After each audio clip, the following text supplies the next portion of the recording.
কি রে, কোথায় তোর সেই আয়না? তুই যে বলেছিস যেখানে ভবিষ্যৎ দেখা যায়। আরে হ্যাঁ রে, আমি সত্যি কথা বলছি।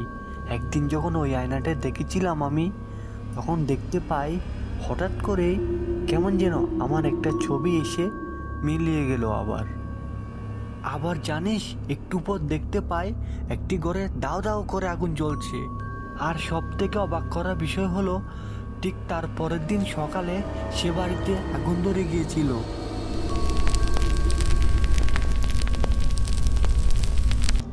আরে দূর, এমনও তো হতে পারে সেই ব্যাপারটা পুরো কাকতালীয় ছিল। না রে, এর আগেও আমি বহু ঘটনা আগেই দেখে ফেলেছিলাম। যেমন কাকার মাথায় হঠাৎ করে পাথর পড়লো।